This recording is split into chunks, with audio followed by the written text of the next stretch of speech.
We all love bread, especially when it's warm and fresh, right? And part of you may be thinking whether it's healthy or not. Or is it like empty carbs that I need to cut off? Well, let's talk about bread today. My name is Dr. Olga Montvida. I'm researcher, I'm medical scientist, I'm nutritionist, and wellness coach. So first of all, let's appreciate that bread has been around for more than 10,000 years. And it's been used by means of political influence, like people who control production and the distribution of the bread would have political power. And even today, when we think of bread shortage, we think like it's a hard, difficult times. For example, my grandmother, if I drop the bread, she would make me to pick it up, to kiss it, and to eat it, because she survived war, she survived starvation, and she wanted to show respect and appreciation to bread. So for her, bread was synonym of safety and stability. And I never personally survived starvation, but I soaked it in from my grandmother. So for me also bread is safety and stability. And also my grandmother was baking amazing pastry. So her warm pastry was means of showing love towards us, towards everyone around. And when I crave for pastry, I actually crave for love of my grandmother. And it is the case with most of us. So when we crave for bread, we actually crave for something warm. We crave for our grandparents.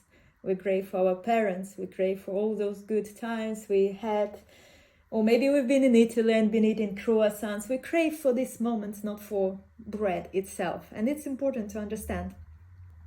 The wheat that they used 10,000 years ago, when it's what actually means of survival, when bread was the only source of food for such a huge population. The wheat that they used 10,000, 1,000, even 2,500 years ago is completely different to wheat we have today. So through the selection process, the wheat sorts are now different. The ones that prolong shelf life and make the production easier. So, and when you go in supermarkets, by the way, just mostly highly processed bread. So how to pick the bread in a supermarket, let me tell you. First of all, you want to read the label, whole meal or whole grain. What does it mean? It means that flour is made from the whole grain. And it means that all nutrients are preserved, because the whole grain will contain all sorts of good stuff, micronutrients, including vitamin B that gives you energy, iron, zinc, magnesium. And when it's just a white flour, refined flour, it's stripped out of all elements. So, and sometimes you can actually see in the supermarkets, they write enriched flour or flour, and then the list of vitamins they add to the bread. And you may think, oh, that's cool, it's like extra vitamins. Well, it's not cool, because they stripped it out and then they started to add it back. So think about like white refined flour, then maybe enriched flour is a bit better still when you read the label, but the best is 100% whole meal, whole grain bread. And don't trust the label or don't trust the marketing, always check the label, because on the label you can read whole meal, but when you actually look at the label, you will see that it's like maybe 40% whole grain bread, and then the rest is just a plain flour.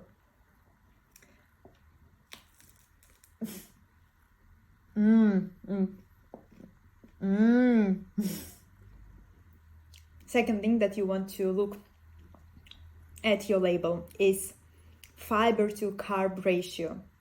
That's usually what, if you will look hundreds of YouTube videos like I did or read a book, then the general recommendation you will get is choose 1:4 fiber to carb ratio.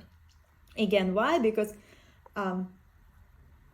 bread is carbs, right? Carbs are energy, and all carbs are eventually broken down to glucose. So if you have less fiber, it means just you will have this more like sugar spikes, sugar roller coaster. The more fiber you have, the longer full you will remain. Again, that depends on your purpose. If you are about to run a marathon or play rugby, eat white, highly refined bread, you will get your sugar high and you need this energy. If you're eating for breakfast in the morning to keep you full throughout the day till lunch, you want more fiber in your bread. And general recommendation 1 to 4. Now when it gets a bit tricky, because if you will look at fiber to carb ratio in a whole grain bread, in a whole grain meal, you will see that it's 1 to 10. So if your packaging is saying whole meal bread, and you turn now, you look at the label and you see 1 to 20 ratio, it means that it's bullshit. It's not. But most likely you will see 1 to 10 if it's whole meal bread. What about ideal 1 to 4? Then you may see that some manufacturers would add extra fiber in a bread, maybe some seeds or something like that. And most of the times they will use refined or partly refined flour and add more fiber artificial. That's why you always want to read the label, because you may see also high ratio of fiber, but where it comes from, cellulose, they do add it. Bamboo fiber, psyllium husk, maybe like long list of ingredients. So again, if it's whole meal bread and more with added seeds there, and you have like 1 to 5 fiber to carb ratio, it's perfect. But again, you want to be aware that if you're counting calories and you see a lot of seeds inside, that seeds are awesome, but it also means that they have lots of fat, and you will think like, I'm eating nothing, but actually your calorie count will be greater than you think. And in terms of this whole grain labeling, marketing label, to market for whole grain, you need to have at least 1% of 2 or more grains, which is definitely not enough. So when it's written whole grain bread, most likely just check if it's 100% refined flour and 1% of grains, maybe like just a couple of seeds they add. Finally, how to choose baked bread. Sometimes you walk down the supermarket and you smell it. Very tentatively smelling bread. Just for you to be aware that, not sure how about in Australia, but just to be aware that sometimes this bread is made from very poor ingredients that were frozen. The dough was frozen, and then in a supermarket they just refreeze and finish it up. And of course all this smell is, again, sometimes it's maybe artificial or enhanced. So always check for the label. If this freshly baked bread doesn't have list of ingredients, which gives it excuse, still ask for it. If you know your baker, ask how do you make it, what are the ingredients, what flour you are using. Maybe they will even give you a nice tour on the back scenes of their bakery.